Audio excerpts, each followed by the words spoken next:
Assalamualaikum warahmatullahi wabarakatuh.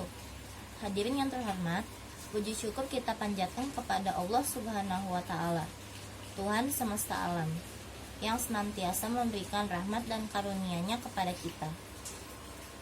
Salawat serta salam tak lupa kita curahkan kepada Nabi besar kita, Nabi Muhammad SAW, yang telah menunjukkan jalan yang benar dan menyampaikan rahmat Allah Subhanahu wa Ta'ala. Hadirin yang saya muliakan, pada kesempatan kali ini saya akan menyampaikan ceramah dengan materi keutamaan menuntut ilmu bagi umat Islam. Seperti yang kita ketahui, ilmu adalah kunci segala kebaikan dan pengetahuan. Ilmu merupakan sarana untuk menjalankan apa yang Allah perintahkan kepada kita. Tak sempurna keimanan dan tak sempurna amalan kecuali dengan ilmu. Dengan ilmu Allah disembah, dengannya hak Allah ditunaikan, dan dengan ilmu pula agamanya disebarkan. Hadirin yang berbahagia, kebutuhan kita terhadap ilmu sangatlah besar, lebih besar daripada kebutuhan makan dan minum.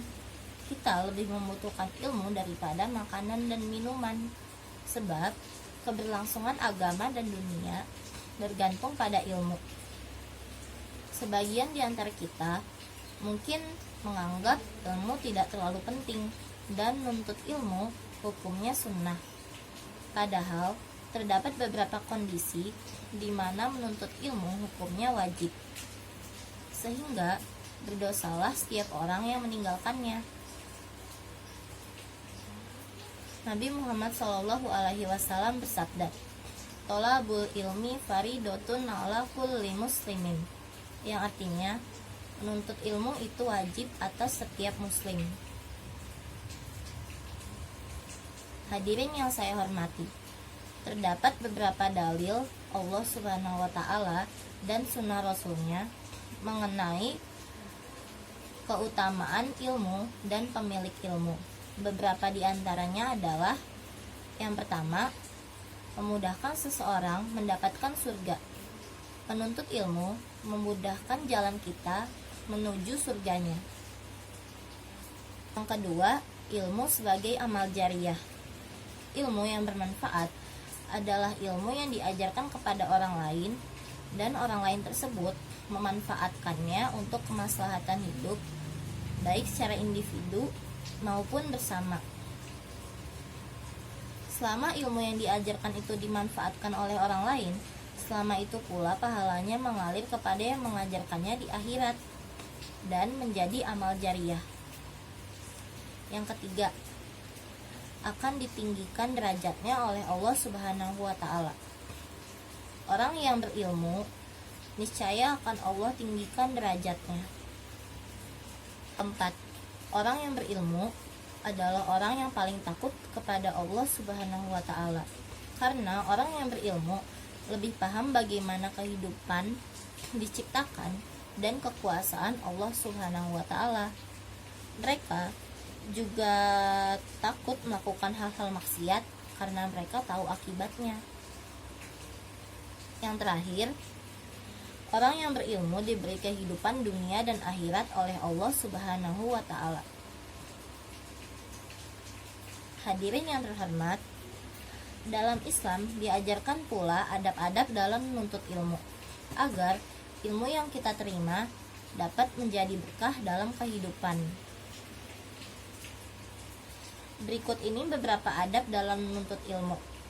Yang pertama, niat lillahi ta'ala. Saat menuntut ilmu, hendaklah kita niatkan kepada Allah Subhanahu wa Ta'ala. Yang kedua, berdoa saat menuntut ilmu. Hendaklah kita berdoa sebelum, saat, dan setelah menuntut ilmu, agar ilmu yang kita dapatkan akan bermanfaat dan terus bertambah nantinya. 3. Bersungguh-sungguh dalam menuntut ilmu. Dalam menuntut ilmu, kita harus bersungguh-sungguh dan tidak merasa kenyang atas ilmu yang kita dapatkan.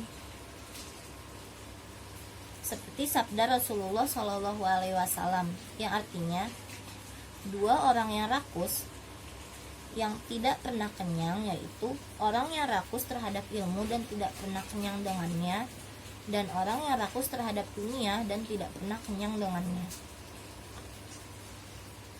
Hadis riwayat Al-Baihaqi. Yang keempat, menjauhi maksiat. Dalam menuntut ilmu, kita harus menjauhi perbuatan maksiat, karena perbuatan maksiat membuat kita kesulitan berkonsentrasi, sehingga kita akan sulit mengerti dengan ilmu yang kita terima. Yang kelima, jangan sombong ketika menuntut ilmu. Jangan pernah sombong atas ilmu yang telah kita dapatkan. Ingatlah bahwa di atas langit masih ada langit. Yang terakhir, menyimak guru saat menuntut ilmu. Menyimak guru termasuk adab dalam menuntut ilmu. Janganlah berbicara dan bercanda saat guru sedang menerangkan. Fokus pada materi yang diajarkan dan ikuti apa perintahnya, agar ilmu yang kita dapat maksimal dan berkah untuk kita. Hadirin yang berbahagia, menuntut ilmu memiliki banyak keutamaan dan manfaat. Dan dalam menuntut ilmu, kita harus memperhatikan adab-adab yang ada, agar ilmu yang kita terima menjadi berkah dan bermanfaat dalam kehidupan. Menuntut ilmu agama wajib hukumnya. Maka dari itu, hendaklah kita menuntut ilmu sampai kapanpun. Janganlah merasa puas atas ilmu yang kita dapatkan. Jangan pula merasa sombong atas ilmu yang telah kita dapatkan. Hadirin yang terhormat, kiranya itu saja yang dapat saya sampaikan pada kesempatan kali ini. Apabila ada salah kata, mohon dimaafkan. Wabillahi taufiq wal hidayah. Wassalamualaikum warahmatullahi wabarakatuh.